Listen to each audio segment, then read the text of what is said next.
वाराणसी के सांसद हैं, मैं चुनौती देती हूँ, एक कोई बता दे मुझे कि किसी के घर कभी गए वाराणसी में। कल भी रोड शो किया उन्होंने, बड़ी गाड़ी में यूं खड़े हो गए, इतने ऊंचे कि हाथ भी नहीं पहुंचता वहां।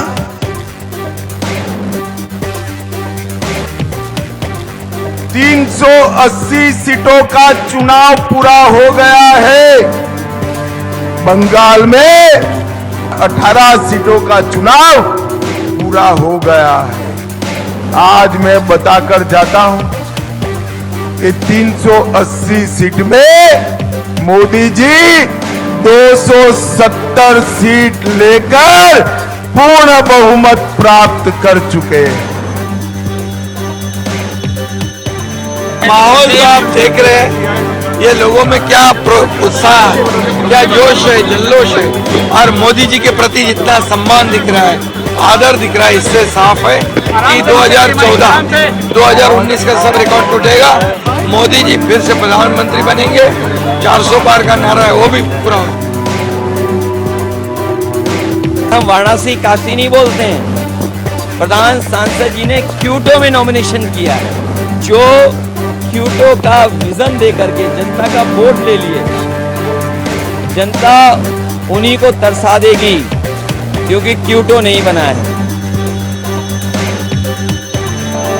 और एक चीज समझ लेना, पूरी तानाशाही मचा रखी है इन्होंने, पूरी तानाशाही।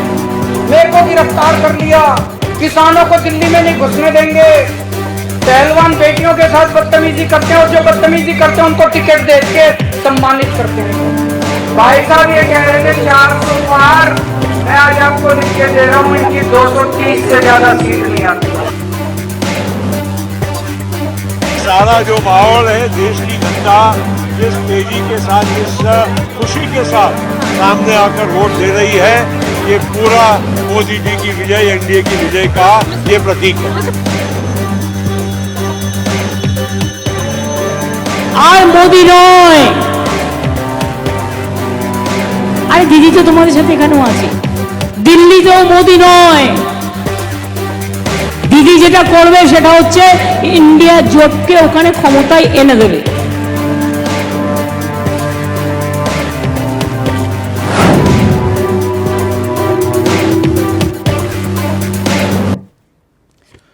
तो 400 पार पर सियासी तकरार। बीजेपी 400 पार का दावा कर रही है और बंगाल की मुख्यमंत्री ममता दीदी कह रही हैं कि बीजेपी सिर्फ 195 सीटें ही जीत पाएगी। अमित शाह क्या कह रहे हैं? अमित शाह कह रहे हैं, जो बीजेपी के चाणक्य माने जाते हैं, वो कह रहे हैं कि 4 चरणों में 380 सीटें लगभग यहां चुनाव हो चुका है और उन 380 में से 270 तो बीजेपी ला चुकी, यानी सरकार लगभग बन चुकी। अब इंडिया अलायंस 315 सीटें जीतेगा, ममता दीदी ये कह रही है। यानी कि एक तरफ दावा 400 पार का और दूसरी तरफ मसला 300 का, यानी कि 400 वर्सेस 300 सीट। वहीं इस बीच देश के प्रधानमंत्री नरेंद्र मोदी ने वाराणसी से तीसरी बार अपना नामांकन किया। प्रधानमंत्री नरेंद्र मोदी ने काल भैरव के दर्शन करने के बाद नामांकन पत्र दाखिल किया। एक भव्य कार्यक्रम जैसे कि प्लान किया गया था, ठीक वैसे ही तमाम सहयोगी देश के प्रधानमंत्री के साथ दिखाई दिए। अमित शाह उनके साथ, राजनाथ सिंह, पार्टी के चीफ और कई राज्यों के मुख्यमंत्री। एक भव्य आयोजन बीजेपी ने किया। अब सवाल यह कि आखिरकार वाराणसी के इतर सियासी पैगाम जो बीजेपी देना चाह रही थी, उसमें वो कामयाब हुई। उदाहरण के तौर पर वाराणसी के रण पर आते हैं। 2014 में देश के प्रधानमंत्री ने वाराणसी को चुना, तब वोट प्रतिशत लगभग 56% के आसपास पीएम मोदी को मिला। 2019, क्योंकि 2014 में याद होगा आपको, देश के प्रधानमंत्री ने कहा था कि मां गंगा ने मुझे बुलाया, मैं आया नहीं, मां गंगा ने बुलाया। 2019 में यहां वोट प्रतिशत बढ़ गया, प्रधानमंत्री को मिले लगभग 63%, 64% के आसपास वोट, यानी एक तरफा मामला। और अब 24 में नामांकन, और बीजेपी दावा कर रही है कि इस बार 64% से भी ज्यादा वोट देश के प्रधानमंत्री को वाराणसी से मिलेंगे। अब जातीय समीकरण पर अगर गौर फरमाएं तो वाराणसी का जातीय समीकरण बताता है कि 3 लाख के आसपास मुस्लिम आबादी है, ब्राह्मण 2.5 लाख के आसपास, भूमिहार 1.5 लाख और कुर्मी यादव भी 1.5 लाख पे आते हैं। अगर आंकड़े के हिसाब से देखें तो दलित समाज 80,000 वोटर, यह जातीय समीकरण बैठता है। लेकिन यहां वाराणसी में बीजेपी दावा कर रही है कि कोई जातीय समीकरण नहीं है, सिर्फ एक ही फैक्टर है और वो है मोदी फैक्टर, सिर्फ मोदी फैक्टर। अगर चेहरों का जिक्र करें तो एक प्रयोग और 4 प्रस्तावक पीएम मोदी के, एक ओबीसी, 2 ओबीसी, एक दलित, एक ब्राह्मण। तो जातीय फैक्टर के इतर भी एक संकेत और संदेश देने की कोशिश देश के प्रधानमंत्री के द्वारा की गई। काशी के सियासी कनेक्शन का भी जिक्र करें तो यूपी बिहार की लगभग 120 सीटों के जरिए काशी से एक सियासी संदेश देने की कोशिश होती है। और दोनों राज्यों की सीट बहुमत के लिए जरूरी सीटें जो हैं उसका 44% के आसपास यह आंकड़ा बैठता है। और 2009 में बीजेपी को इसी उत्तर प्रदेश में सिर्फ 10 सीटें मिली थी, लेकिन अब तस्वीर बिल्कुल जुदा है। टारगेट है 80 सीटों का, 80 की 80। तो आज इसी मुद्दे पर करेंगे चर्चा। हमारे साथ जुड़ेंगे मेहमान, वार भी और पलटवार भी है, कुछ राजनीतिक बयान, और फिर सीधा रुख करेंगे अपने मेहमानों की तरफ। वाराणसी के सांसद हैं, मैं चुनौती देती हूँ, एक कोई बता दे मुझे कि किसी के घर कभी गए वाराणसी में। वो कल भी रोड शो किया उन्होंने, बड़ी गाड़ी में यूं खड़े हो गए, इतने ऊंचे कि हाथ भी नहीं पहुंचता वहां। और हाथ तो वो तो छोड़िए, जनता उधर है, इतने सुरक्षा कर्मी इधर, इतने उधर, और बीच में चल रहे खड़े ऐसे यूं यूं हाथ हिला रहे। उनको क्या मालूम कि आपके दुख क्या है। 380 सीटों का चुनाव पूरा हो गया है। बंगाल में 18 सीटों का चुनाव पूरा हो गया है। आज मैं बताकर जाता हूं, ये 380 सीट में मोदी जी 270 सीट लेकर पूर्ण बहुमत प्राप्त कर चुके हैं। माहौल तो आप देख रहे हैं, ये लोगों में क्या उत्साह, क्या जोश है, जल्लोश है, और मोदी जी के प्रति जितना सम्मान दिख रहा है, आदर दिख रहा है, इससे साफ है कि 2014, 2019 का सब रिकॉर्ड टूटेगा। मोदी जी फिर से प्रधानमंत्री बनेंगे। 400 पार का नारा है वो भी पूरा हो जाएगा। हम वाराणसी काशी नहीं बोलते हैं, प्रधान सांसद जी ने क्यूटो में नॉमिनेशन किया है। जो क्यूटो का विजन दे करके जनता का वोट ले लिए, जनता उन्हीं को तरसा देगी, क्योंकि क्यूटो नहीं बना है। सरलता से हम लोग इस लक्ष्य को हम लोग पूरा कर लेंगे, जहां पूरा गठबंधन एक साथ, हम लोग एकजुटता के साथ हम लोग आगे बढ़ रहे हैं, वहीं दूसरी तरफ वो बटा हुआ विपक्ष भी हम लोग को दिखाई देता है। और एक चीज समझ लेना, पूरी तानाशाही मचा रखी है इन्होंने, पूरी तानाशाही। मेरे को गिरफ्तार कर लिया, किसानों को दिल्ली में नहीं घुसने देंगे, पहलवान बेटियों के साथ बदतमीजी करते हैं, और जो बदतमीजी करते हैं उनको टिकट दे के सम्मानित करते हैं ये लोग। अब पूरे देश के अंदर हालात इनके खिलाफ हो रहे हैं, हार रहे हैं पूरी तरह से। बीजेपी वाले हार रहे हैं कि नहीं हार रहे? मैं गिना देता हूं आपको।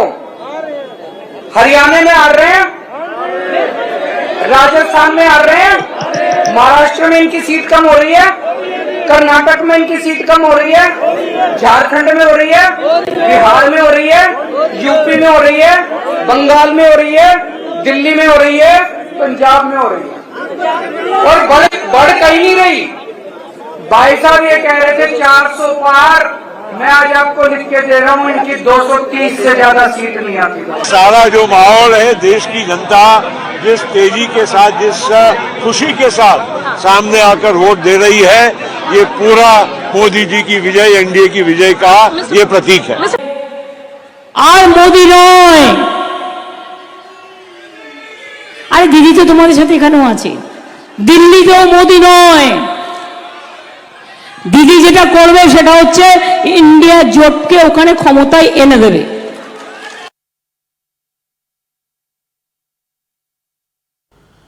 तो 400 पार का विश्वास, आखिरकार काशी से है आस।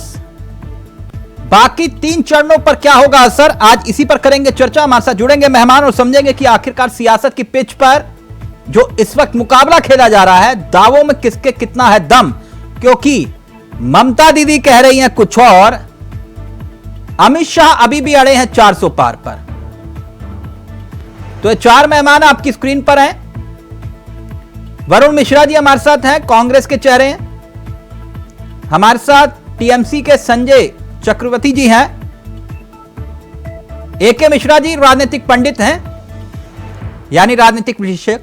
और साथ ही साथ हमारे साथ अनिल गोयल साहब इस कार्यक्रम का हिस्सा बन गए, बीजेपी के अनुभवी चेहरे हैं। आप सभी का बहुत बहुत स्वागत है। सबसे पहले मैं राजनीतिक पंडित यानी कि राजनीतिक विशेषज्ञ एके मिश्रा जी के पास जाना चाहूंगा। उसका आधार यह है कि हर कोई भविष्यवाणी कर रहा है, जैसे ममता दीदी ने की, केजरीवाल जी ने की और अमित शाह जी ने की। मिश्रा जी, राजनीति में एक मतलब भौकाल टाइप का जो मामला होता है उसका एक बड़ा महत्व होता है, नहीं? जिस तरह से आज नामांकन हुआ धूम धड़ाके के साथ देश के प्रधानमंत्री का, जी जी, उसका भी एक अलग महत्व तो होगा ही, लेकिन उस पर मैं आऊं। लेकिन पहले जरा दावों पर रोशनी डालिए कि किसके दावों में कितना दम, क्योंकि 4 चरण पूरे हुए, लगभग 380 सीटें। अमित शाह कह रहे हैं कि 270 तो हम जीत ही लिए। अब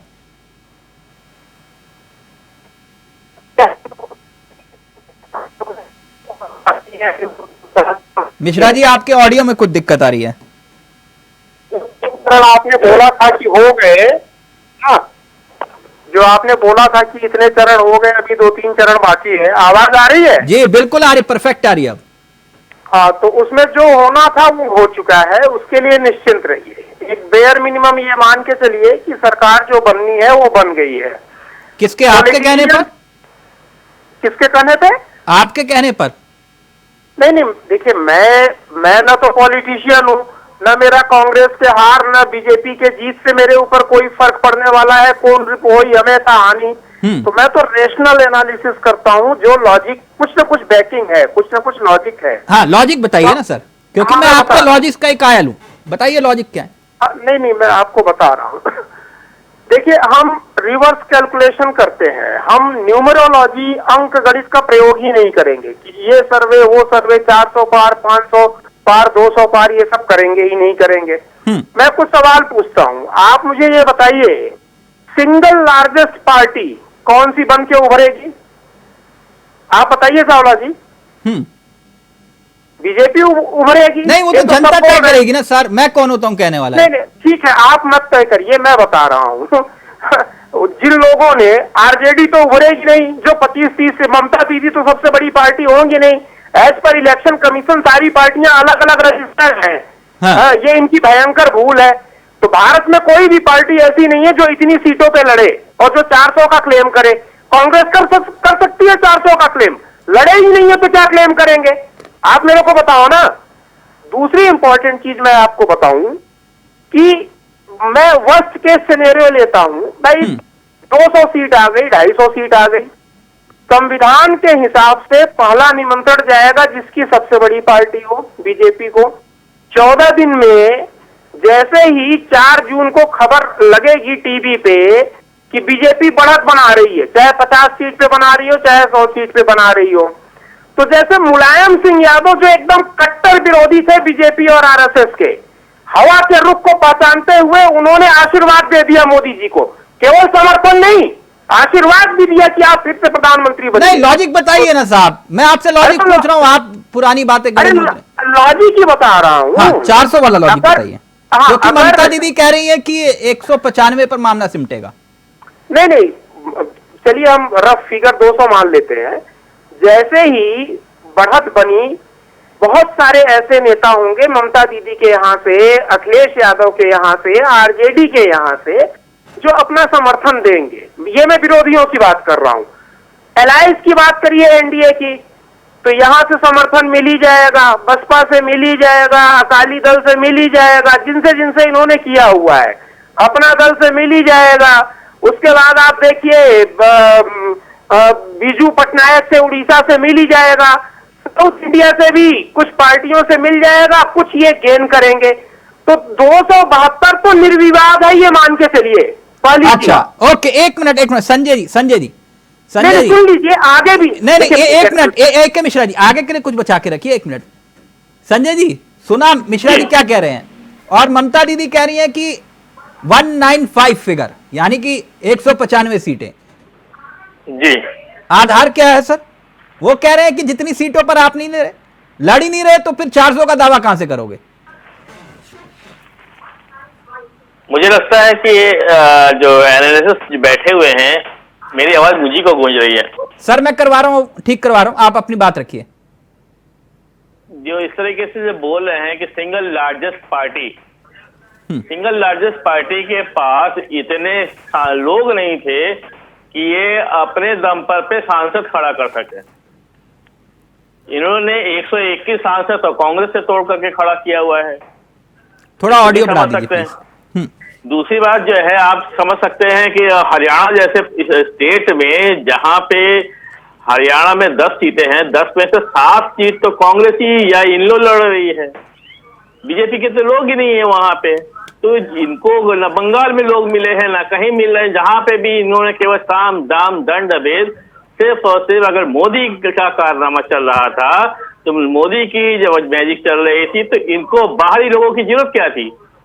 बाहरी लोगों को जो है इनवाइट करके, उनको तोड़ करके, किसी साम दाम दंड भेद ला करके इनको मिलाने की जरूरत नहीं। संजय जी आपकी बात चलिए मैं मानता हूं, आपकी बात ऊपर रखता हूं, AK मिश्रा जी उसका जवाब देंगे, वो बात अलग है। लेकिन मैं एक बात जानना चाह रहा था, अब ये बड़ी कंफ्यूजन है, आप इंडिया अलायंस के साथ हैं या नहीं है, पहले तो ये क्लियर कर दीजिए। ये बात मैं पिछले जब से इंडिया अलायंस बनी थी तब से लेकर के आज तक हर चैनल में मैं बोलता रहा हूँ। ममता दीदी बोलते रही इंडिया अलायंस में हम थे, हम हैं और हम रहेंगे। अच्छा, वो मतलब गठबंधन जो है वो पश्चिम बंगाल में नहीं है, बाकी सब जगह है? नहीं, पश्चिम बंगाल का गठबंधन का उसका कारण ये था, वो सिर्फ और सिर्फ एक वजह थी, वो है अधीर रंजन चौधरी जी। हाँ। अधीर रंजन चौधरी जी के जिद की वजह से वो गठबंधन बन पश्चिम बंगाल के इतर आप कहाँ समर्थन कर रहे हैं कांग्रेस का? किस राज्य? कांग्रेस का हर राज्य में कांग्रेस का समर्थन हमारी तरफ से नहीं, कहाँ कर रहे हैं? इंडिया गठबंधन, हम इंडिया गठबंधन जैसे उदाहरण के तौर पर आजकल राहुल जी और अखिलेश जी एक साथ एक मंच पर दिखाई देते हैं, बिल्कुल। तो ममता दीदी कहाँ रैली की उन्होंने? असल बात क्या है कि ममता दीदी को 7 चरणों में फंसा दिया जानबूझ करके। अच्छा, बंगाल से बाहर ही ना निकल पाए। वो जहाँ 42 सीटें, मात्र 42 सीटें हैं, वहां पे 7 चरणों का चुनाव करवाने की मतलब क्या है? किसने फंसा दिया? ये तो आपको बताना पड़ेगा किसने फंसाया हुआ है। 7 चरणों में चुनाव हो रहा है बंगाल में। मिश्रा जी मुस्कुरा क्यों रहे हैं? तमिलनाडु में जहाँ पे 1 चरण में चुनाव हो जाता है, वहाँ पे बंगाल में 7 चरणों में चुनाव होता है। कि क्योंकि सर ऐसे तो उत्तर प्रदेश में तो हर चरण में चुनाव हो रहा है। उत्तर प्रदेश आप कह रहे हैं कि इसलिए हर चरण में चुनाव करवा रहे हैं कि भैया वहां बंगाल में जो है ममता दीदी को फंसाना था, और वहां मिश्रा जी मुस्कुरा रहे हैं। मैं तो दावे की बात कर रहा था। मिश्रा जी जल्दी से जवाब दीजिए, फिर मैं वरुण जी और गोयल साहब आपके पास आ रहा हूँ। मैं एक सेकंड इसको क्लियर कर देता हूँ। उत्तर प्रदेश में 80 सीटें और दूसरे चरण में इन लोगों ने हल्ला मचाया, 62% कम वोटिंग है जी, बीजेपी के खिलाफ है, बीजेपी के लोग नहीं निकल रहे हैं। अरे मेरे भाई, मेरे बंधु, भद्र पुरुष, भद्र मानुस, दादा, राजीव गांधी को जो 400 प्लस सीटें मिली थी ना, उस वक्त 62% वोटिंग हुई थी और 44 करोड़ रजिस्टर्ड वोटर थे। 25% वोटिंग हो या 90% वोटिंग हो, 542 लोग तो जाएंगे ही ना। हार और जीत तो होगी ही होगी। तो जो अभी तक आप लोगों का प्रोपोगंडा था कि कम वोटिंग हुई, उसके कारण ये है, ऐसे है, वैसे है, वो कोई मायने नहीं है। और किसी ने अगर रिसर्च किया है तो 91 करोड़ या 99 करोड़ अब की बार लिस्टेड वोटर है। कितने वोटरों से कांटेक्ट किया है सर, आप मुझे बताइए। हवाई माइक लेकर के बोलने से जो है ये होगा? आप कोई लॉजिक हो, सॉलिड, इमोशनल नहीं। संजय जी प्लीज जल्दी से, फिर मैं वरुण जी आ रहा हूँ। ये पहली बात तो ये है कि जब आप राजनीतिक आदमी नहीं तो आप कितने लोगों के साथ आप संपर्क में हैं? मैं तो राजनीतिक आदमी हूँ, मैं तो लोगों के साथ संपर्क में रहता हूँ, बाहर नहीं, मैं किसी के संपर्क में नहीं हूँ सर। मैं तो जब संपर्क में नहीं है तो टीवी देख करके, गोदी मीडिया देख करके आप केवल अपने परसेप्शन में आ रहे हैं। अगर आप ये बता रहे हैं, आप केवल इतना बता दीजिए कि चुनाव आयोग में आज तक, जब तक चुनाव हुआ है, आज तक चुनाव आयोग ने कभी 11 दिन के बाद वो डिक्लेयर किया कि जो है चुनाव कितने % हुआ? 11 दिन के बाद इतनी धीमे चुनाव चल रहा है। आज की डेट में डिजिटल टाइम है, 30 तारीख को चुनाव होता है, 30 अप्रैल को चुनाव होता है और 30 अप्रैल को जाकर के वो डिक्लेयर करते हैं और हर जगह पे वोटिंग पर्ची चुनाव आयोग ने हर जगह पे वोटिंग पर्ची देख लीजिएगा। चुनाव जीतने की कोशिश कर रहे हैं। मैं अब आपको थोड़ा सा मैं क्लियर करके देता हूँ कि इस समय फिजा क्या है। आपको अच्छी तरह से याद होगा कि उत्तर प्रदेश में पिछले साल निकाय चुनाव हुआ था, 544 सीटें थी।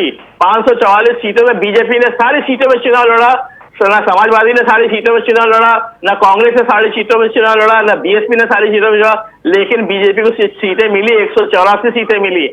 मतलब ये था कि लोगों ने बीजेपी को पसंद नहीं किया, उन्होंने निर्दलीय को दे दिया, दाएं बाएं दे दिया, नोटा दबा दिया, लेकिन जिताया जिताया किसको? जो बीजेपी को हरा सकता है। एक मिनट संजय जी, एक मिश्रा जी, एक मिनट, मैं वरुण जी के पास और गोयल साहब के पास जा रहा हूं।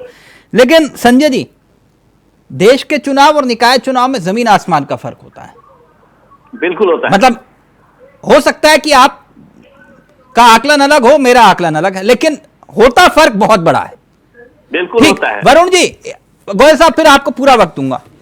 वरुण जी, एक बात समझना चाह रहा था, ये जो उत्तर प्रदेश और बिहार में जो भौकाल टाइप का जो मामला कहते हैं, वो अगर देखा जाए धूम धड़ाका, क्योंकि मिश्रा जी कह रहे हैं इसका एक बड़ा महत्व होता है राजनीति में जी। अब मोदी जी का जो रोड शो हुआ या नामांकन के टाइम पे, ये गलत शब्द और गलत प्रेजेंटेशन मत करिए चावला जी, ये भोकाल नहीं था। नहीं भोकाल क्या होता है? यूपी बिहार का मैं रहने वाला हूँ। यूपी बिहार में भोकाल की standard definition as per lexicon क्या होती है पता है? भोकाल तब होता था जब 500 राइफलें निकलती थी, 500 गाड़ियां निकलती थी, फायरिंग होती रहती थी। मिश्रा जी, आपका नजरिया और विपक्ष का नजरिया दोनों अलग अलग हो सकते हैं ना। जो विपक्ष बोल रहा है मैं उसकी बात कर रहा हूँ। एक मिनट मिश्रा जी, तर्क के बेस पे जो नजरिया सही हो रहा है, मिश्रा जी मैं धूम धड़ाका शब्द भी इस्तेमाल कर रहा हूँ। धूम धड़ाका नहीं, मोदी जी के नामांकन में पटाखे तक तो फूटे नहीं, आप धूम धड़ाका कहाँ? मिश्रा जी अब छोड़ो उस बात को। मिश्रा जी अब इतना भी नहीं होता। एक मिनट रुक जाओ, एक मिश्रा जी को और सुन लो ना। एक मिनट अभी गोयल साहब के पास भी नहीं गया मैं। वरुण जी, इस टाइप का धूम धड़ाका जो है, अगर जैसे आप लोगों ने रायबरेली में करने की कोशिश की, लेकिन वहां पर भी सिर्फ गांधी फैमिली ही दिखाई दी फ्रेम में जी, कुछ ऐसा प्रयास अगर आप कन्नौज में कर लेते तो? वैसे ही मेरे मन में सवाल आया तो मैंने पूछ लिया आपका। देखिए, समूचा विपक्ष भी इकट्ठा हो जाता, और जो संजय जी दावा कर रहे हैं कि नहीं हम तो इनके साथ हैं, तो फ्रेम में आ जाते, कम से कम एक सुकून तो हो जाता, देश को देख लेते साथ एक साथ तस्वीर में। देखिए ऐसा है, हाँ, पश्चिम बंगाल और उत्तर प्रदेश के राजनीतिक समीकरणों में बहुत बड़े अंतर है। हाँ। और ये सच है कि इंडिया गठबंधन के साथ ममता बनर्जी जी है और रहेंगी। अभी मिश्रा जी कह रहे थे कि कोई भौकाल नहीं था, कोई पटाखे नहीं फूटे, तो मिश्रा जी को उस टाइम का इंतजार करना चाहिए जब उनकी रैली में पटाखे फूटे। और मैं तो ये कहूंगा कि जिस तरह से एक परसेप्शन तैयार करने की कोशिश की जा रही है, तिलक भाई आप भी अपने ऑफिस आते जाते होंगे, चुनाव आयोग रोज लगभग विपक्ष के लोगों को नोटिस देता रहता है। कोई ऐसा चौराहा बाकी नहीं जहां आदरणीय मोदी जी की होर्डिंग न लगी हो। चुनाव आयोग की ये नहीं दिखता है, कोई ऐसा चौराहा नहीं है जहां बड़ी बड़ी मोदी जी की फोटो न लगी हो और वो ये कह रहे हो कि भैया यही है, इसलिए ये वरुण जी 400 पार की। और जी प्रियंका जी कह रहे हैं मैं भविष्यवक्ता तो हूं नहीं, बता नहीं सकती कि कितनी सीटें आ रही हैं। और मिश्रा जी कह रहे हैं कि बता दीजिए कि सिंगल लार्जेस्ट पार्टी कौन बनेगी, वो पूछ रहे हैं। सिंगल लार्जेस्ट पार्टी कांग्रेस बनेगी, आप देख लीजिएगा। वो तो मैंने और मैं आपको बताऊं 400 पार होगा। जिस तरह के पंडित जी लोग आप लोग डाल लेते हो ना, ये प्रो बीजेपी के लोग चले आते हैं, बात कर रहे। नहीं मिश्रा जी, नहीं एक मिनट आप शांत रहिए ना। आप बोल रहे थे, मैं नहीं बोल रहा था ना। अब आप शांत रहिए, बोलिए। हाँ आप सुनिए, ये जो इस तरह के लोग जो ये प्रो बीजेपी चले आते हैं लोग बोलने के लिए और आंकड़े एक के मिश्रा जी विषय नहीं है ना, आप मुद्दे पर आइए ना वरुण जी। मैं मुद्दे पर ही आ रहा हूँ ना, आप सुनिए तो मेरी बात। जब ये लोग बंद कमरों से बैठकर और ये सेट करने लगते हैं, परसेप्शन तय करने लगते हैं कि फलाने को इतनी सीट मिल जाएगी, बीजेडी का समर्थन मिल ही जाएगा, अखिलेश यादव समर्थन दे ही देंगे। What is this? ये आप भविष्य पर जिंदगी जी रहे हो। आप तय करोगे कि बीजू जनता दल समर्थन देगी कि नहीं देगी, आप तय करोगे कि मायावती समर्थन देंगी कि नहीं देंगी। आप वर्तमान पर बात करो ना। और वर्तमान पर बात यह है, वर्तमान की हकीकत यह है कि भारतीय जनता पार्टी बुरी तरह से चुनाव हार रही है और उसकी झलक आपको प्रधानमंत्री के भाषणों से मिल जाएगी। AK मिश्रा जानना चाह रहे हैं कि भाई बता दीजिए कि आपकी कितनी सीटें आ रही हैं। देखिए ऐसा है ना, मैं मोदी जी की तरह या हमारी कांग्रेस पार्टी इस तरह नहीं करती। हम 400 पार 500 पार। ममता दीदी तो कह रही है 195 सीटें आ रही है। समय में हमारी 400 सीटें आ रही है, तो क्या हमने नारा दिया था क्या हम 400 पार? हमने कभी नहीं कहा कि हम 400 पार आएंगे। हमने कभी नहीं कहा 400 पार आएंगे, 100 पार आएंगे। पिछली बार तो 40 पार थे, अब की बार 50 पार रहेंगे। हमको सुन लीजिए आप, मैं बीच में नहीं बोलता, आप बेवजह कूद पड़ते हैं। आप सुनने का साहस रखिए ना पंडित जी, सुनने का साहस रखिए। यूपी बिहार से मैं भी हूँ, अमेरिका से नहीं आया हूँ। ठीक, ये जो एक सीन तैयार किया जाता है कि उनका समर्थन मिल जाएगा, इनका समर्थन मिल जाएगा, यहाँ से हम भविष्यवाणियां नहीं करते। हम ये नहीं कहते हम 400 सीट पाएंगे, क्योंकि हम 400 सीट पा चुके हैं। और जब हमको 400 सीटें मिली थी तो हमने नारा नहीं दिया था कि हम 400 पार। आप अगर ध्यान दीजिए मोदी जी के प्रचार पे, तो पहले मंच पे खड़े होते थे और नीचे से नारा आता था अब की बार 400 पार। वरुण जी, ममता दीदी कह रही है कि बीजेपी को सिर्फ 195 सीटें मिल रही हैं। मैं तो कह रहा हूँ 150 सीट नहीं मिलेगी। आप देख लीजिएगा, ममता जी ने फिर भी बड़ी मरम्मत कर दी, 195 पहुंचा। ठीक, आप गोयल साहब को एक मिनट बहुत देर से वेट, हम लोगों बहुत देर से वेट कर रहे हैं, हम लोगों से सुन रहे हैं, बहुत देर से वेट सुन रहे हैं। गोयल साहब कैसे हैं आप? बहुत बढ़िया। गोयल साहब, हर किसी ने अपने अपने दावे किए और आप अभी भी कायम है अब की बार 400 पार? बिल्कुल अब की बात 400 पार पूरी तरीके से कायम है और हम नहीं कायम है, आम जनता ये बात कह रही है। आज आप एक बात देखेंगे, अगर पब्लिक में जाएंगे तो पब्लिक का एक ही मन है, जीतेगा तो मोदी, जीतेगी तो बीजेपी। और कितने का नारा? 400 पार का नारा जनता दे रही है। आज पूरे चुनाव के अंदर आप एक चर्चा का विषय कि बीजेपी की कितनी सीट आएंगी, विपक्षी कहीं गिनती नहीं है कि कितनी आएंगी। नहीं, ममता दीदी तो 195 कह रही है, आपके 195। नहीं, ममता जी ने 195 तो कह दी, लेकिन कांग्रेस की कितने आएंगे देखते, ममता जी कितने आएंगे नहीं देखते, अखिलेश जी कुल मिलाकर बीजेपी कितने आएंगे वो सब आकलन कर रहे हैं। इसका मतलब सब लोग बीजेपी से डर रहे हैं और बीजेपी के आंकड़े को ये घटा करके अपने कार्यकर्ताओं मनोबल बढ़ाना चाहते हैं। सच्चाई ये है कि इन सबकी जमानतें जब हो रही हैं और बुरा हाल होगा जब रिजल्ट सामने आएगा, तो ये अपने कार्यकर्ताओं को पुष्ट करने के लिए। अच्छा, ये कह रहे हैं वाराणसी में इतना धूम धड़ाका करने की क्या जरूरत आन पड़ी? मैं वही बात बता रहा हूँ। मैं इसके लिए अब आप एक बार बताएं, ममता जी बंगाल में तो विरोध करेगी कांग्रेस का, बाकी पूरे हिंदुस्तान में समर्थन करती कांग्रेस का, जनता बेवकूफ है क्या? दूसरी बात, पंजाब के अंदर कांग्रेस विरोध करती कांग्रेस को, केजरीवाल का, केजरीवाल विरोध करेगा कांग्रेस का, और दिल्ली में दोनों गले मिलेंगे। जनता बेवकूफ है क्या?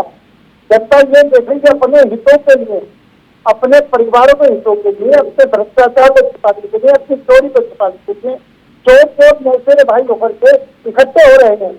और आज ये सब चोर शोर मचा रहे हैं, 40 चोर अली बाबा और 40 चोर बन करके इकट्ठे होकर के शोर मचा रहे हैं। नहीं, कहीं समर्थन कर रहे हैं, कहीं विरोध करें। किस मुंह से समर्थन, किस मुंह से विरोध, ये बात आज तक नहीं, मैं 400 वाले मसले पर अटका हूं। एक मिनट। किस राज्य में आपकी सीटें बढ़ रही हैं? अगर देश का मार्गदर्शन, एक मिनट, उसका जवाब संजय जी देंगे ना। गोयल साहब, मैं आपसे पूछ रहा हूं, आप कह रहे हो अब की बार 400 पार, किस राज्य में आपकी सीटें बढ़ रही हैं? तिलक जी, हम दक्षिण में भी बढ़ रहे हैं, उत्तर में भी बढ़ रहे हैं, पूर्व में भी बढ़ रहे हैं, पश्चिम में भी बढ़ रहे हैं। नहीं, वो तो ठीक है कि आप चंद्रयान पर भी बढ़ रहे हैं। मेरे को इतना बताइए किस राज्य में बढ़ रहे हैं? तो आप जब तक पूरी वोटिंग नहीं हो जाती, कहीं ना कहीं चुनाव आयोग ने भी सर, जैसे दक्षिण में 131 सीटें हैं, 131 में से कितनी सीटें लेकर आ रहे हैं आप दक्षिण में? सर मैं तो बात पूरी कर दी।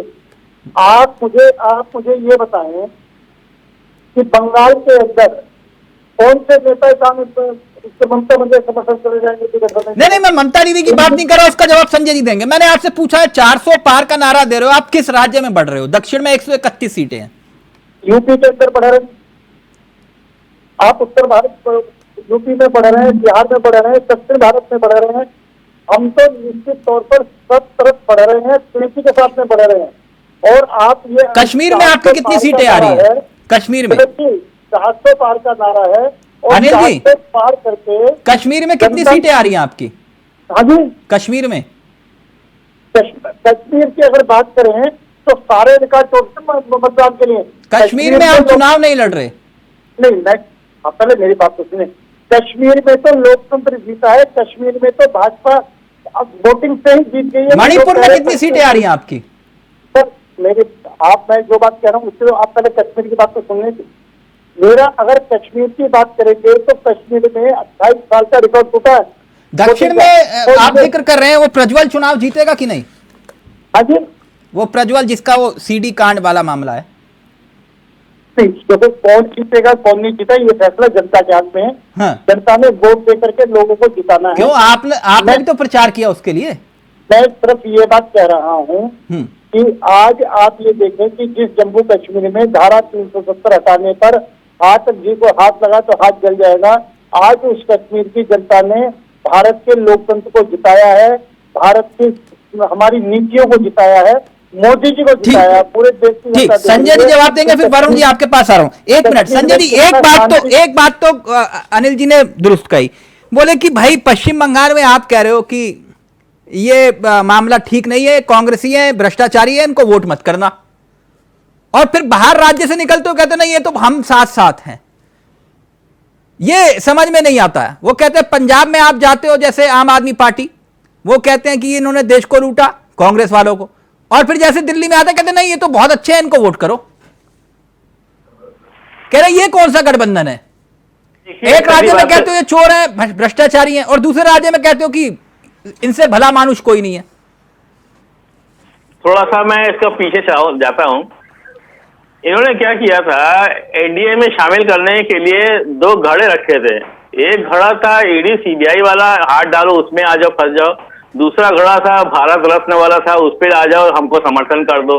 तो जो डर गए वो इनको समर्थन करते, इसलिए वो चुप रहते हैं, शांत रहते हैं, बोलते नहीं, को जो बोल जाते हैं मोदी जी उसी पर वो समर्थन करते हैं। रही बात जो है पश्चिम बंगाल ये इंडिया गठबंधन, ध्यान रखिएगा, इंडिया गठबंधन में कभी ये सिर्फ कांग्रेस के साथ गठबंधन सबको करना पड़ेगा, ये कोई जरूरी नहीं था। कहीं पे भी नहीं लिखा था कि इंडिया गठबंधन का मतलब कांग्रेस का गठबंधन है। मतलब मैं समझा नहीं आपकी बात।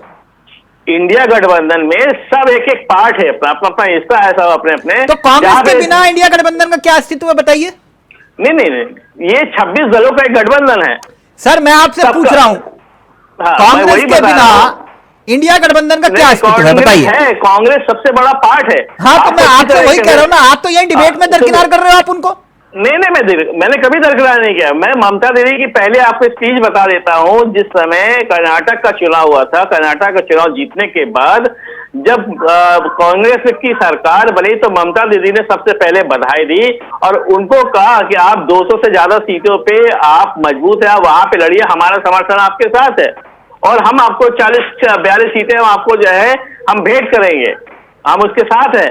तो सबसे पहले ममता दीदी ने कांग्रेस को समर्थन देने की बात सबसे पहले ममता दीदी ने की थी। उसके बाद इंडिया गठबंधन मीटिंग छोड़कर क्यों भाग गए थे?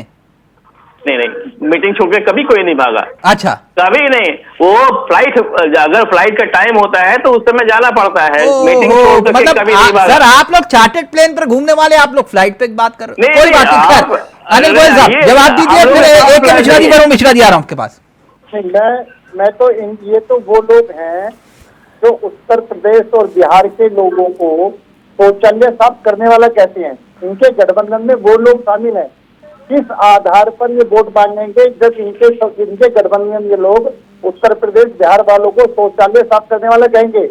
किस आधार पर ये वोट मांगेंगे जो इनके गठबंधन में लोग खुद कांग्रेस के मुखिया के बेटे, खड़गे जी के बेटे कहते हैं कि सनातन धर्म को खत्म कर देना चाहिए, मलेरिया है, बीमारी है। आज उस पर कहाँ चर्चा हो रही है गोयल साहब? आज उस पर चर्चा नहीं हो रही ना, आज तो 400 पार के दावे पर चर्चा हो रही है। 400 पार देश के प्रधानमंत्री के वाराणसी में नामांकन पर चर्चा हो रही है। 400 पार जो है वो विपक्षी दल ही पूरे करा रहा है। 400 पार विपक्षी दल के जो बयान है वो पूरे करा रहे हैं।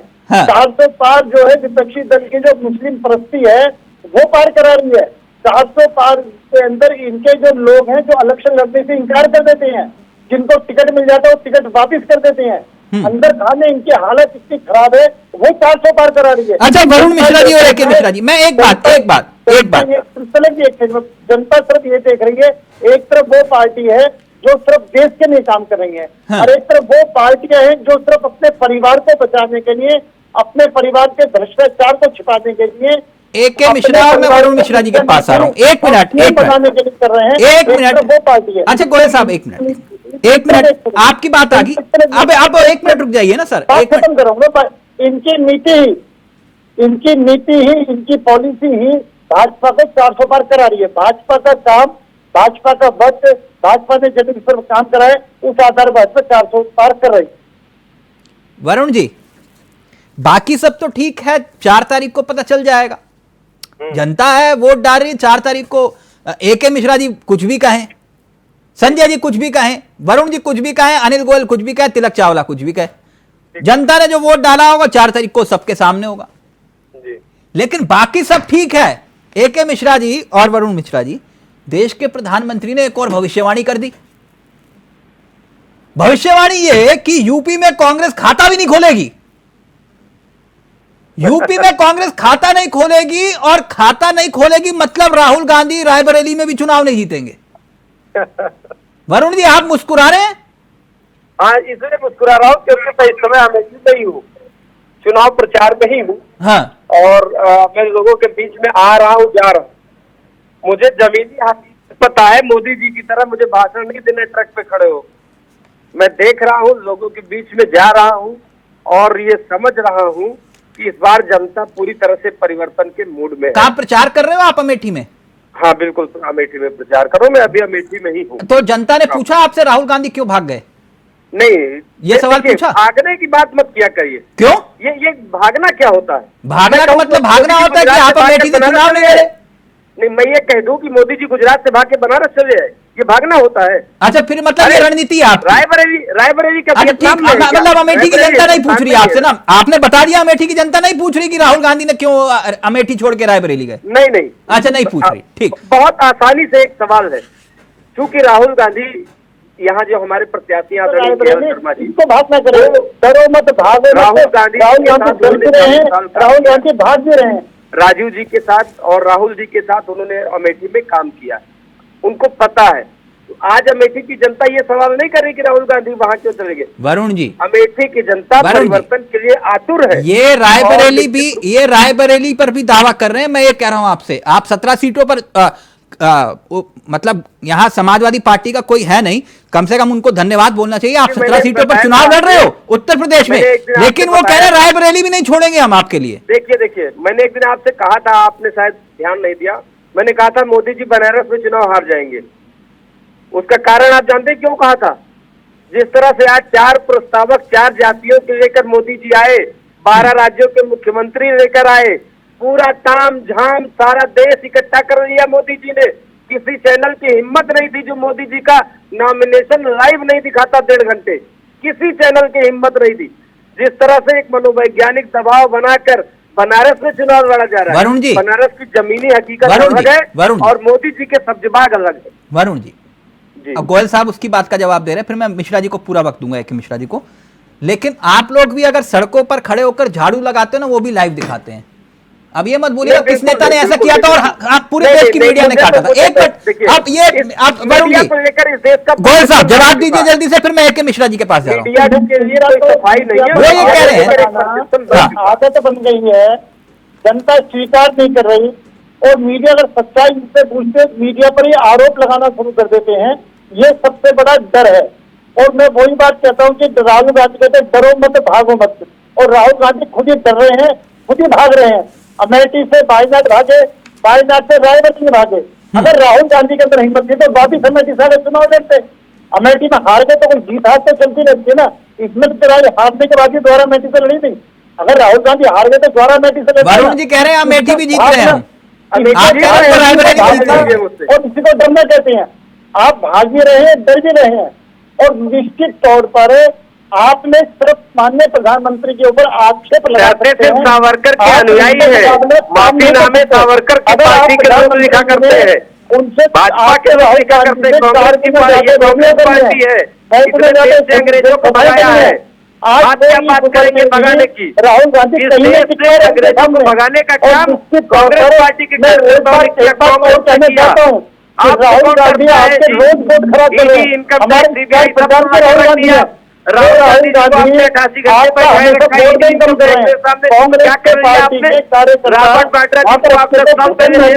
उनका बाल क्या बात करेंगे? आज दिल्ली के अंदर कांग्रेस के कार्यकर्ता आम आदमी पार्टी साथ नहीं है, आम आदमी पार्टी कांग्रेस के साथ नहीं है। इतना इनका नीचे बुरा हाल है, दोनों एक दूसरे को हराने में लगे हुए हैं। मिश्रा जी के पास जा रहा हूं, एक मिनट जिस तरह से गिरता चला जा रहा है। एक मिनट वरुण जी एक छोटा सा सवाल जोड़ लीजिए, एक छोटा सा सवाल ले लीजिए, फिर उसके बाद एक मिश्रा जी के पास जा रहा हूं। ये मैं एक बात जानना चाह रहा था, अनिल गोयल साहब, देश के प्रधानमंत्री ने नामांकन किया, सुन लीजिए ना सर, सुन लीजिए, नामांकन किया, उन्होंने पंडित शास्त्री जी को अपना प्रस्तावक बनाया, ब्राह्मण, बैजनाथ पटेल ओबीसी, लालचंद कुशवाहा ओबीसी और संजय सोनकर दलित। सर आप लोग कहते हो आप जातिवाद नहीं करते, तो फिर जाति के हिसाब से प्रस्तावक तय किए गए, थोड़ा सा एक्सप्लेन कर पाए। कहते हैं इसी को फासले पे चलना, इसी को कहते हैं कि हम ये इसी को कहते हैं दूरदर्शी। हम सभी समाज को साथ लेकर, नहीं आप कह रहे हो कि जाति के हिसाब से हम देश को नहीं बांटते, आपको प्रस्तावक भी देश के हिसाब से ना प्रस्तावक भी आपने बांट दिए, एक ब्राह्मण, एक दलित, एक ओबीसी।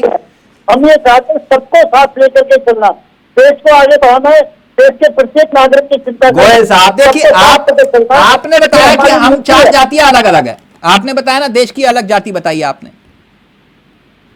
तो फिर ये जातिवाद कहां से आ गया? फिर इसमें प्रस्तावक तो तिलक जी देखो इसे क्या है कि मोदी जी ने किया भैया, हम ब्राह्मणों को भी मानते हैं, दलितों को भी मानते हैं, इनको भी मानते हैं, इनको भी मानते हैं। तो भाजपा जाइए ना, उनके दाव में हर दाव नहीं है।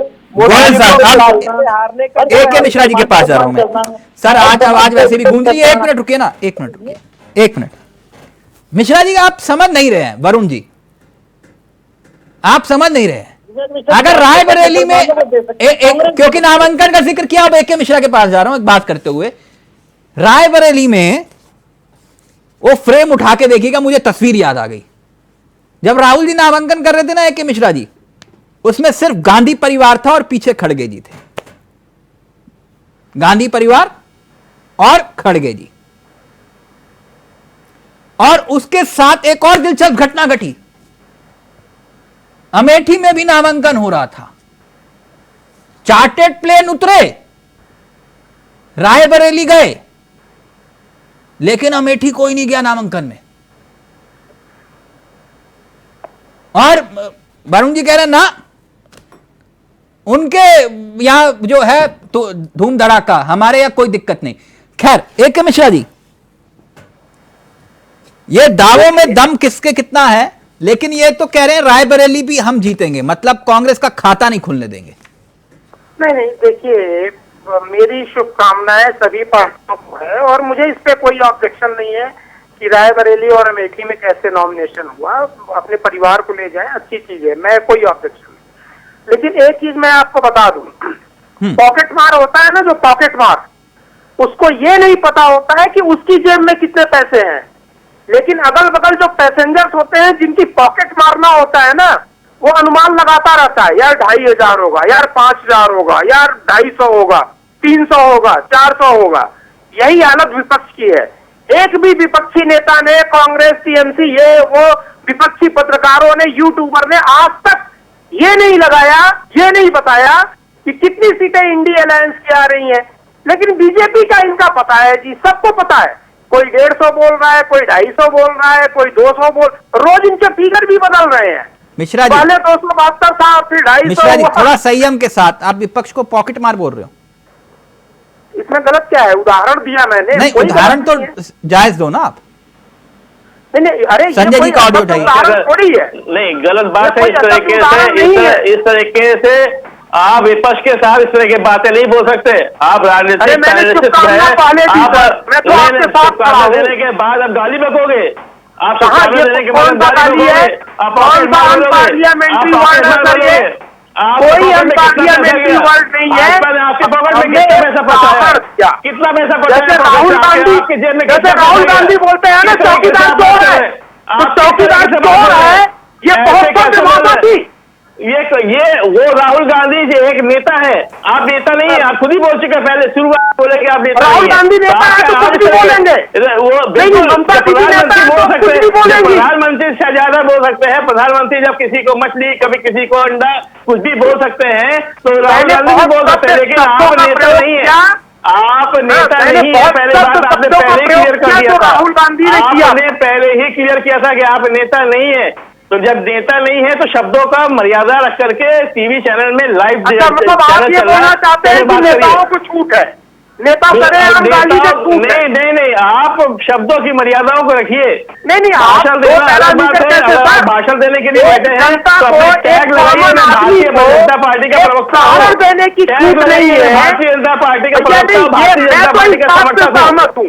मुंह पे ताला लगा हुआ है और विपक्ष ने ताला लगाया है। ये लगे जनता के मुंह पे एक पार्टी का प्रवक्ता ताला लगा रहा है, बोलने नहीं दे रहा है, धमकी दे रहा है, धमकी दे रहा है विपक्ष का एक प्रवक्ता। नहीं दे रहा हूँ आपको, मैं आपको कह रहा हूँ भाषा की मर्यादा को रखिए, मैं सर कुछ नहीं कह रहा हूँ आपसे। एक के मिश्रा जी, कौन धमकी दे रहा है आपको? बस एक नहीं, अपनी बात एक के मिश्रा जी अपनी बात संयम के साथ रखिए ना। पॉकेट मार और ये शब्द मत इस्तेमाल। साहब इनकी सरकार आ जाएगी तो ये टेप चिपका देंगे हमारे मुंह पे, लक्षण अभी से दिख रहे हैं। राहुल गांधी कहा मिश्रा जी, एक मिनट गोयल साहब, एक मिनट, वरुण मिश्रा जी का फ्रेम प्लीज। हाँ, आज से मैं डिबेट बंद कर दूंगा सर। ना एक के मिश्रा जी, काहे को डिबेट बंद करोगे? अपनी बात रखिए। अरे कर गया हूँ साहब। नहीं, ऐसी धमकी सरकार आने पे तो मुंह को ये सिल देंगे टाके लगवा करके, किसी को पॉकेट मार कुछ भी बोल देंगे और आपको कोई रोकेगा नहीं, कोई टोकेगा नहीं। 400 पार वाले नारे पर आइए ना मिश्रा जी, एक मिनट। आपको 16 साल के बच्चे होते तो एक बार मैं टोकता भी नहीं, लेकिन आपको नेताओं के सामने हम बच्चे ही हैं। मिश्रा जी एक मिनट, संजय जी प्लीज एक मिनट आपको टीवी पे नहीं, एक मिनट सर, कुतर्क नहीं, एक मिनट। मिश्रा जी, ये रायबरेली पर आइए ना, रायबरेली का जिक्र हो रहा था। ये कह रहे हैं कि भाई 17 सीटें भी नहीं जीतने देंगे इनको, खाता नहीं खुलेगा यूपी में। मैं उसी एरिया का हूँ और एक नहीं 500 गांव के लोग, रिपोर्टर, मैं आपको बता दूं जितने टीवी चैनल है सबके रिपोर्टर जो ग्राउंड पे हैं वो मेरे से कनेक्टेड है। पहले मुझे बताते हैं क्या हो रहा है, फिर अपने चैनल को रिपोर्ट करते हैं। अच्छा, रायबरेली हार रहे हैं और कहीं ऐसा ना हो वायनाड भी हार जाए, अलर्ट हो जाए राहुल गांधी, मैं बता देता हूँ। बहुत बढ़िया। तो ये भी एक रिस्क है। अपने राइवल को ये लोग समझते नहीं है। संजय जी जल्दी से, फिर वरुण जी ऑडियो आ रहा है मेरा? वरुण जी हाँ बिल्कुल आ रहा है आपके पास, फ्रेम फ्री हो गया। हाँ बोलिए संजय जी, पहले आप जल्दी से। पहली बात तो ये है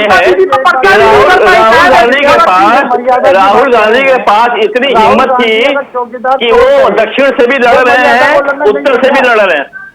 मोदी जी तो खुद ही गुजरात छोड़कर के भागे, खुद ही गुजरात छोड़कर के बनारस में आ गए। मोदी जी को मैं चैलेंज करता हूँ, अगर आप इतने ज्यादा पॉपुलर हैं तो बंगाल में आके लड़ लीजिए, दक्षिण में तो सब चुनाव खत्म हो चुके हैं। आइए बंगाल में, स्वागत है आपका। आइए बंगाल में चुनाव लड़िए आकर के, देखते हैं बंगाल में चुनाव जीतते हैं कि नहीं जीतते हैं। आप अपनी चलिए सबसे सुरक्षित सीट लेकर के बैठे हुए हैं। संजय जी, आपने गुजरात से आपको भरोसा नहीं रहा। एक मिनट, संजय जी ऐसा मत करिए। राजनीति में कम से कम इतनी गुंजाइश तो रखिए। कल को वो गोयल साहब खड़े होकर कहें कि ममता दीदी को बोलिए आके चुनाव लड़ लें देश के प्रधानमंत्री के सामने, फिर मैं ममता दीदी तो चुनाव लड़ ही नहीं रही थी। ममता दीदी चुनाव मैं सर आप नेता भी और उनको चुनौती भी दे रहे हो, तो वो कह रहे हैं कि आके हमारे यहाँ लड़ लो, कोई दिक्कत नहीं। मैंने चुनौती नहीं दी, मैंने कहा मोदी जी का स्वागत है बंगाल। सर आप तो कह रहे हो कि बंगाल में आके लड़ लो ना, वो कहेंगे वाराणसी में आके ममता दीदी लड़ ले। मोदी जी ने तो कौन बड़ा नेता पता चल जाएगा। मिश्रा जी, मोदी जी का स्वागत करेंगे, ईडी और सीबीआई का स्वागत नहीं करेंगे। जो संवैधानिक संस्था है, कानून के द्वारा चलने वाली संस्थाएं, ईडी के ऑफिसर के ऊपर लाठी डंडे, उनका स्वागत क्यों नहीं कर रहे हैं? बड़ा विशाल हृदय हो गया है, आप मोदी जी के स्वागत के लिए मरे जा रहे हैं।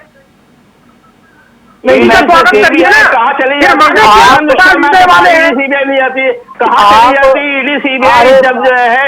अरे भैया, हाईकोर्ट का तो स्वागत कर नहीं रहे हैं। अच्छा एक मिनट पहले वरुण जी अपनी बात रख रहे हैं, उनका फ्रेम फ्रीज है, फिर गोयल साहब आपके पास आ रहा हूं। वरुण जी,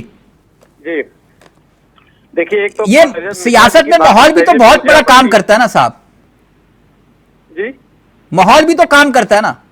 हाँ, माहौल वही तो बनाने का प्रयास किया जा रहा है। मैंने अभी कहा हाँ तो माहौल तो बना, आप मानिए ना मानिए वो बात अलग है। हर चौराहों पर होर्डिंग मोदी जी के, यही माहौल बनाने का प्रयास कर रहे हैं। पूरा जो एनडीए कुनबा वो एक साथ दिखाई दे रहा था जी, और आप कह रहे हो कि माहौल नहीं बना इनका। नहीं देखिए, इनका माहौल, छूट का जो आवरण था ना वो उतर चुका है।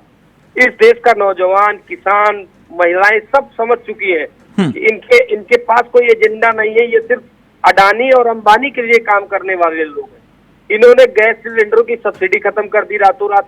अब किसी के पास सब्सिडी नहीं आती, पेपर नहीं होती। अग्निवीर जैसी योजना, आज राजस्थान में एक हमारे अग्निवीर शहीद हुए हैं और उनको न शहीद का दर्जा मिलेगा, न उनकी पत्नी को नौकरी मिलेगी। पुरानी पेंशन खत्म कर दी इन्होंने। अब मुद्दों का चुनाव हो रहा है। वो जो एक परसेप्शन इन्होंने तैयार किया था ना, वो खत्म हो गया। अब मुद्दों पर चुनाव हो रहा है और मुद्दों के पर भारतीय जनता पार्टी कहीं टिक नहीं रही। अच्छा, वाराणसी में आपका क्या आकलन है? पूरा वक्त बात करूंगा इसके बाद। अच्छे अंतर से चुनाव हारेंगे जी सर। वाराणसी में मोदी जी चुनाव हारेंगे। अच्छा, 100% चुनाव हारेंगे। आज देखिए ना, 12 राज्यों के मुख्यमंत्री को कुदा दिया चुनाव में। उनको पता है कि वो चुनाव हार रहे हैं। जातियों के तमाम लोग, AK मिश्रा जी लोटपोट हो रहे हैं आपकी बात सुन के। देखिए, AK मिश्रा जी जो हो गया ना, उनका वो सस्ता सा मनोरंजन करते हैं वो, तो मैं उनके मनोरंजन जिम्मेदारी नहीं ले पाऊंगा। लेकिन ये है मिश्रा जी, मिश्र बंधु, आदरणीय बंधु, मेरी बात सुनिए। वो सस्ती भाषा का प्रयोग करते हैं। किस स्तर तक अपने लॉजिक को आप लोग गिराएंगे सर? अपने तर्क को किस स्तर तक गिराएंगे आप मुझे बताइए।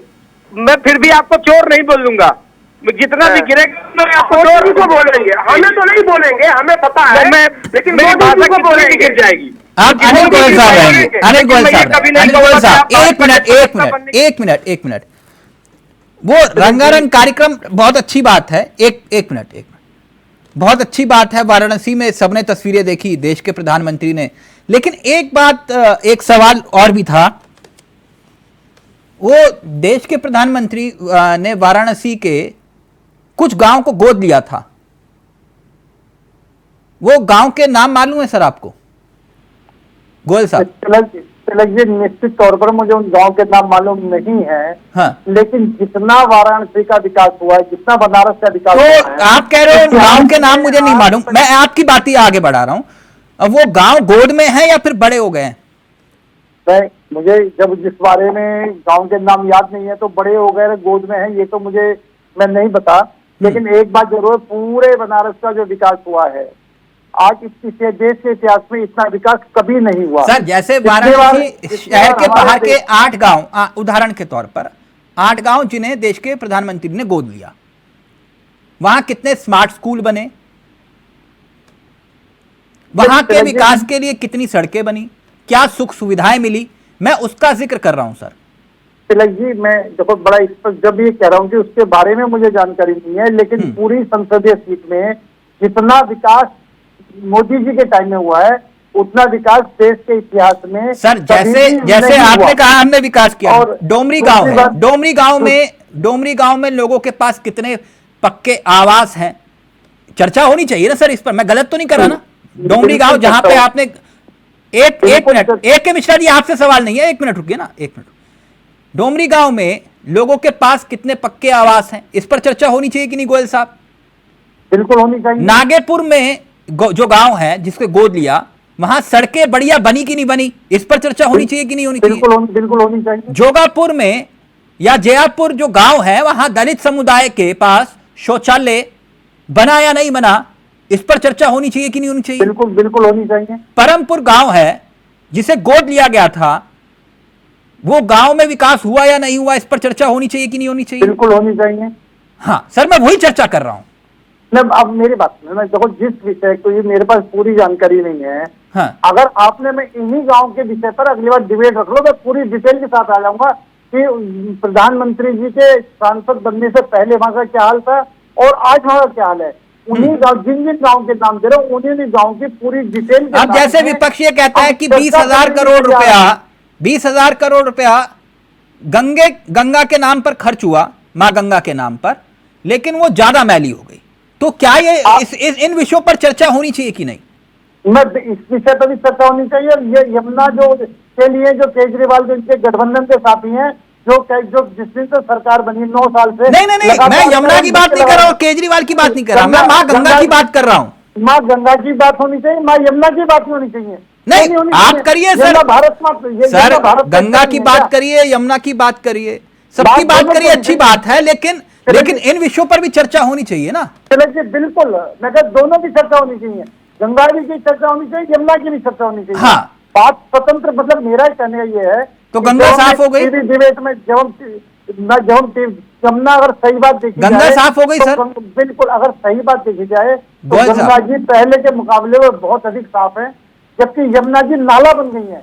अच्छा, यमुना का पानी ठीक, उसके लिए केजरीवाल जिम्मेदार है। ओके, 10 सेकंड संजय जी आपके, सिर्फ 10 सेकंड संजय जी बोलिए जी।